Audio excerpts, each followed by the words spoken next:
This whole thing with riding is about the horse's back. The back. If the back is correct, the legs will be correct. You can do that in a very simple way.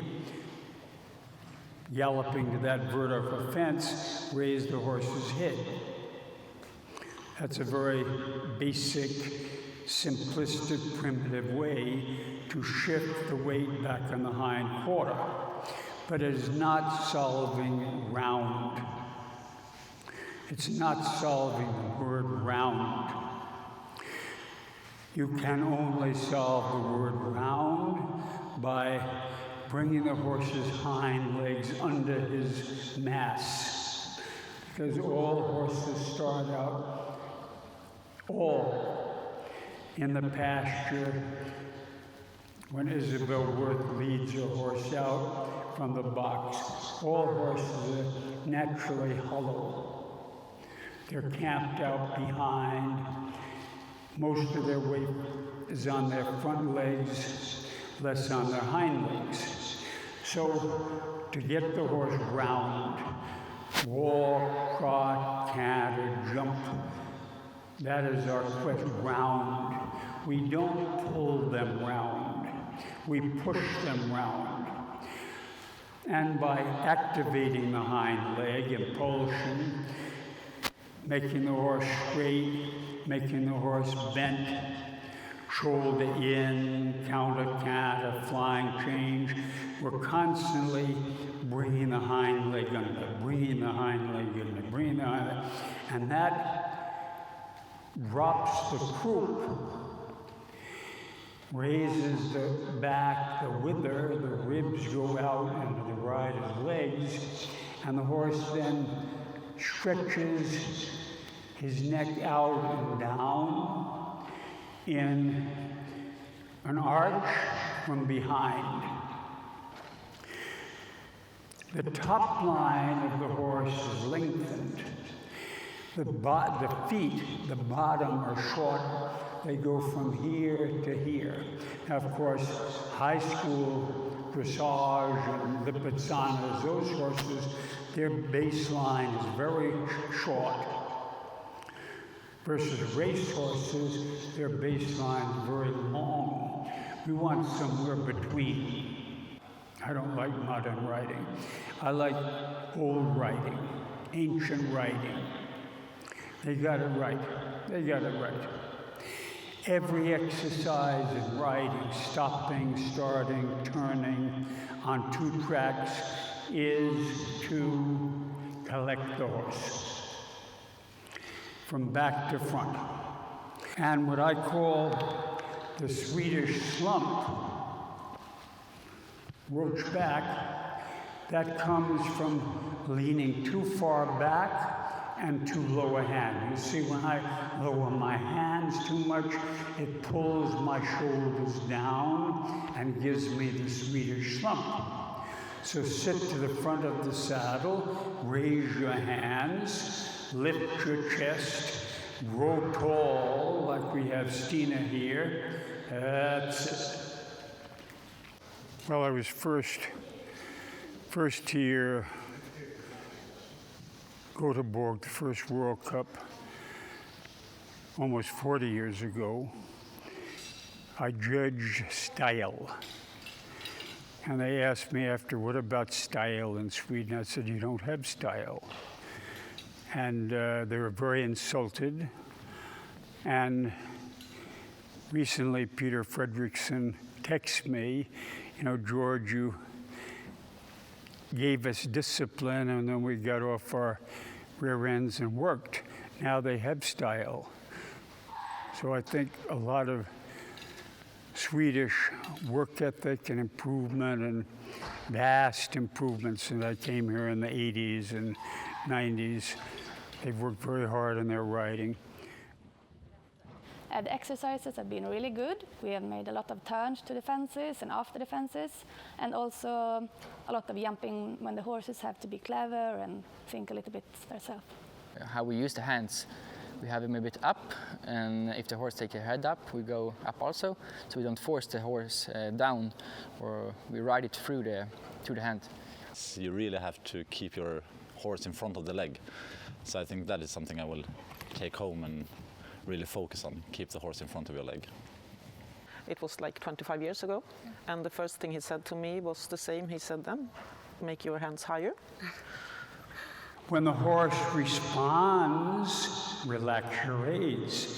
Sit, stretch, leg, hand. That order, and only that order. Sit, stretch, leg, hand. When I say stretch, row tall.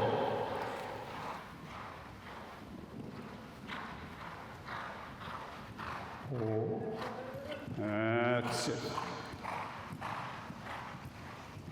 Into the corner, into the corner, into the corner, into face that. Good.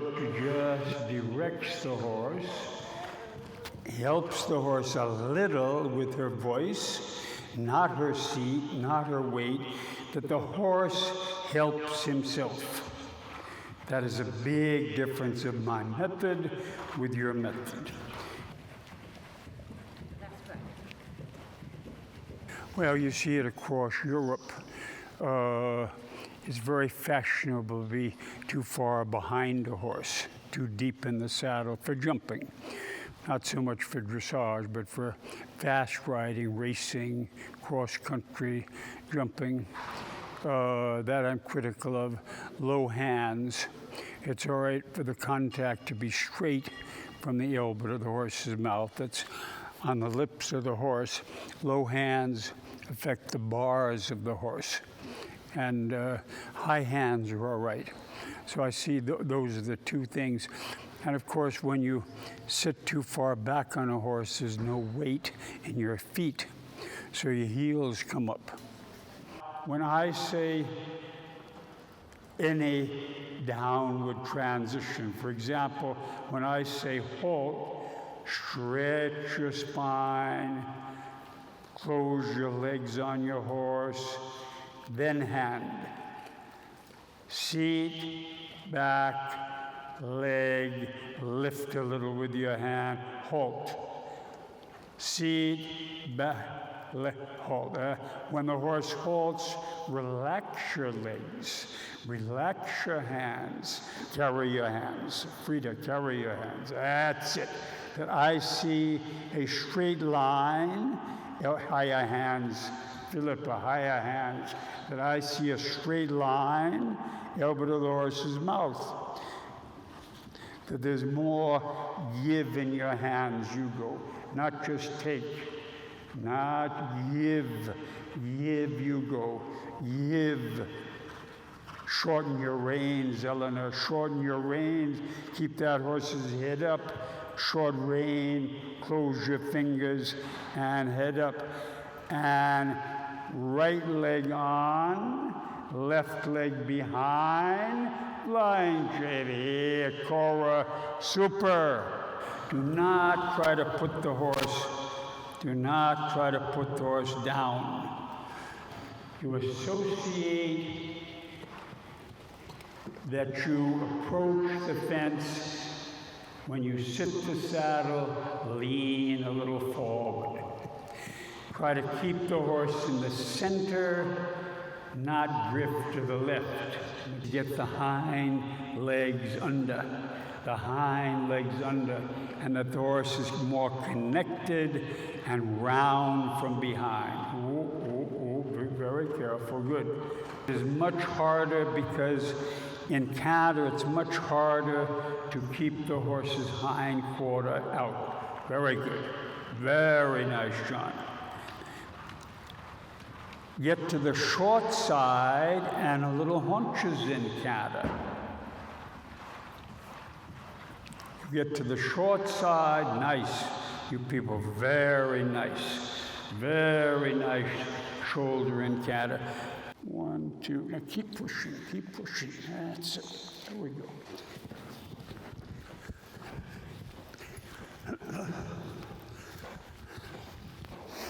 Lengthen, give, shorten, inside leg. The horse's pole is the highest point. It's not fashionable today to have the pole the highest point, but it is correct for the horse's balance and half-pass legs.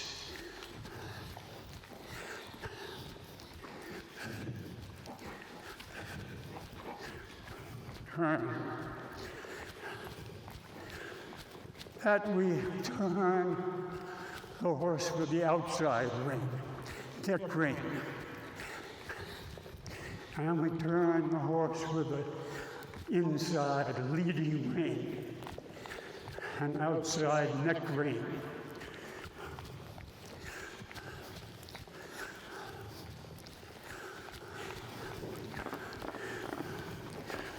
Even as I halt to dismount, I keep the horse connected. Leg down. That's it. Rough day for him. Get your step. No, stop. My plan was to bring two of my little bit younger horses that I hope is my upcoming stars. I bring So Precious, that is 7-year-old, and the Kayani Ascended, this 8-year-old. I choose the horse that I think is not too much problem, but that I also needed help with, because it's a really, really nice horse, and I feel that I cannot make him really happy. So if anyone, he's a little bit different from normal schooling. So, and yesterday it went really well. I was really happy with the result. That's it. See, people, well ridden, what she does, the gymnastic teaches the horse. Next, you have to, for a horse to go forward, like your car, take your foot off the brake and hold him. That's it. Now this is short. Yeah. You see, people, this is about legs and hands. But this is first class. That's all I can say. I've passed the outdoor rings and I've seen the facility, and it's a big facility. This is a world-class indoor ring. It has great width. You know, often rings, I read a ring in New Jersey, it was long enough, but it's hard to have the width of this ring. And that makes it very nice to work a horse. It's all right.